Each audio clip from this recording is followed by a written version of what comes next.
आ गए आप। मैं भी आ गया हूँ एक बार फिर अपनी अधूरी कहानी के एक ऐसे पन्ने को लेकर जो हमेशा के लिए अधूरा रह गया। और मेरी लाइफ में ऐसा अधूरापन भर गया जो कभी पूरा नहीं होगा। मैं हूँ निंजा और यह है मेरी डायरी का अगला पन्ना। दोस्तों, पिछले एपिसोड यानी पार्ट 1 के वीडियो के साथ पता नहीं क्या हुआ है, पर वो शायद आप सब लोगों तक पहुंच नहीं पाया। हालांकि वीडियो अवेलेबल है, कोई भी इशू शो नहीं हो रहा है, लेकिन वीडियो का व्यू काउंट नहीं बढ़ा। पता नहीं कोई ग्लिच होगा। खैर, कोई बात नहीं। उम्मीद करता हूँ ये वीडियो आप सब तक जरूर पहुंचेगी एंड आप इन दोनों वीडियोस को और आगे तक जरूर पहुंचाएंगे। आप सब ये अच्छी तरह जानते हैं कि माँ की ममता अमूल्य है, लेकिन फिर भी पता नहीं क्यों बहुत सारे ऐसे लोग हैं जो माँ की ममता और उसके बलिदान को नजरअंदाज करते हैं।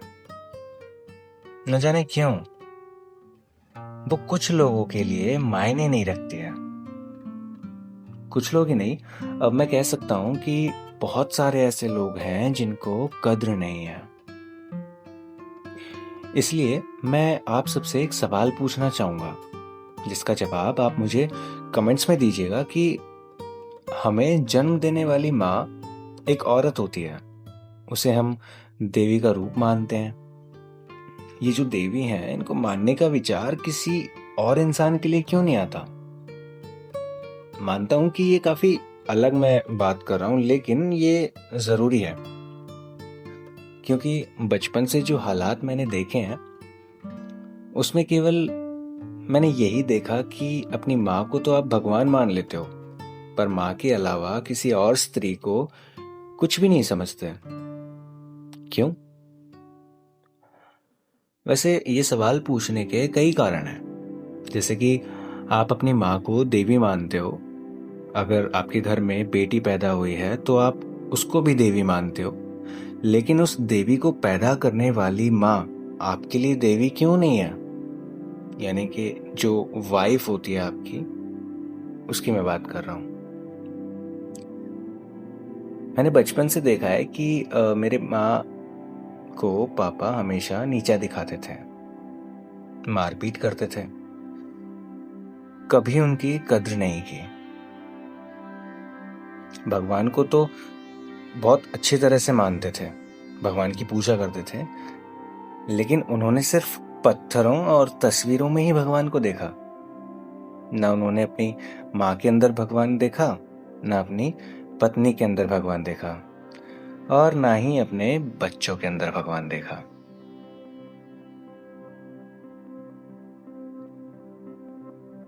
पापा की इसी क्रूरता की वजह से वो आज इस परिस्थिति में हैं कि वे मोहताज हैं सहारे के लिए। खैर, मैं या फिर कोई भी बेटा उनके जितना क्रूर नहीं होगा जो उनकी सेवा ना कर सके। जब माँ बीमार थी तो पापा ने उनकी खैर खबर तक नहीं ली। वो दूसरे शहर में जॉब कर रहे थे, तो बीच में कभी आए तो उस टाइम माँ बीमार थी।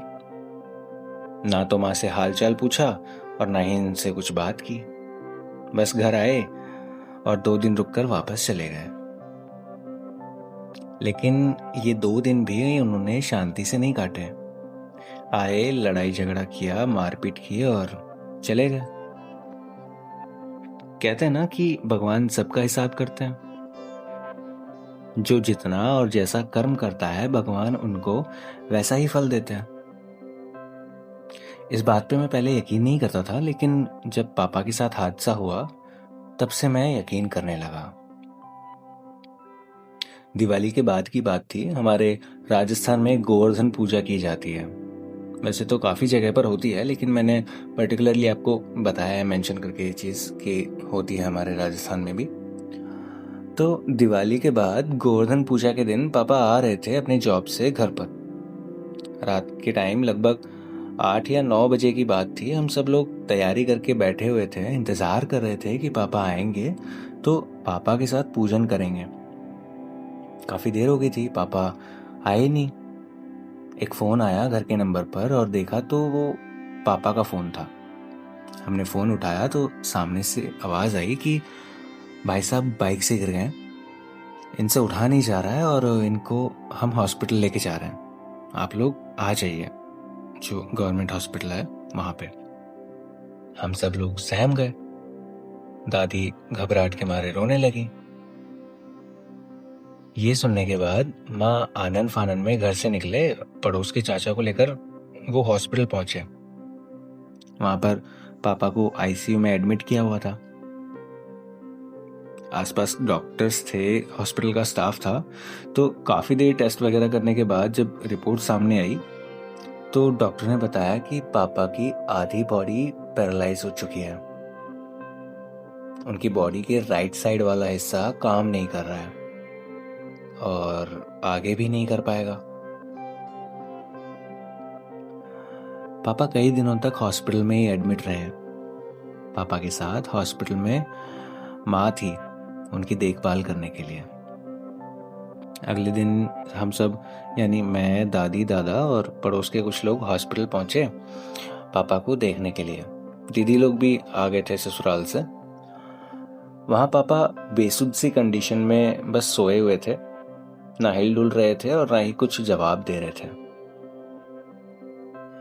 पता नहीं मैं कैसे इतना कठोर बन गया था या फिर न जाने क्या हो गया था मुझे नहीं पता। पापा को देखकर मुझे जरा भी बुरा नहीं लगा। मुझे उनके लिए दया बिल्कुल भी नहीं आ रही थी। मुझे दया अगर आ रही थी तो अपनी माँ के लिए आ रही थी। और मैं सोच रहा था कि मेरी माँ जिस इंसान की अभी सेवा कर रही हैं, जो ख्याल रख रही हैं, उस इंसान ने मेरी माँ पर बहुत सारे जुल्म किए हैं जिंदगी भर। और आज देखो फिर इस इंसान को मेरी माँ की जरूरत पड़ी और माँ अभी यही है। एक औरत अपनी तरफ से जो भी जिम्मेदारियां होती है वो पूरी निभाती है। अपने परिवार के लिए वो कुछ भी करती है, चाहे परिवार ने उस पर कितना भी अत्याचार किया हो। इसका सबूत मेरे सामने मेरी माँ थी। और कर्मफल सत्य है। लोग कहते हैं कि हमें शायद पिछले जन्मों का फल भुगतना पड़ रहा है जो आज कुछ ऐसा हो रहा है, पर ऐसा नहीं है। इंसान इस जन्म में जो भी कर्म करते हैं, चाहे वो अच्छे हो या बुरे हो, उनका फल हमें इसी जन्म में भोगना पड़ता है। मेरे परिवार में सबसे ज्यादा पाप किसके थे? अगर मैं एक श्रेणी में देखूं इस चीज को तो सबसे पहले पापा थे, फिर दादी, फिर दादा। फल भी कुछ इस तरह से ही मिला। पापा सबसे पहले बीमार हुए और वो घर पर आ गए।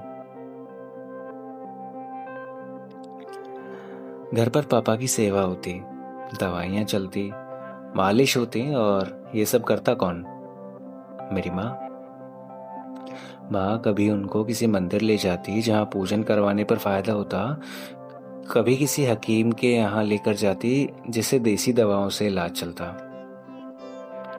तो सब कुछ पापा की सेवा के लिए हो रहा था ताकि वो ठीक हो जाए, फिर से अपने हाथ पैरों से अपना काम कर सकें।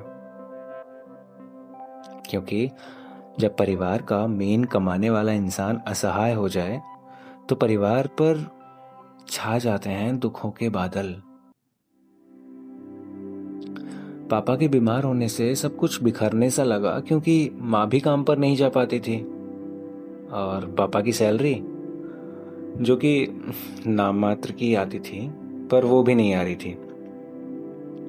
शायद फाइनेंशियली ऐसी कोई प्रॉब्लम नहीं आती अगर मेरे पापा का गुस्सा इतना भारी नहीं होता तो वो गवर्नमेंट जॉब कर रहे होते। और अगर ऐसी कोई प्रॉब्लम आती भी जिसमें पापा को घर पर रहना पड़ता या बीमार हो जाते हैं तो उस केस में पापा की पेंशन आती।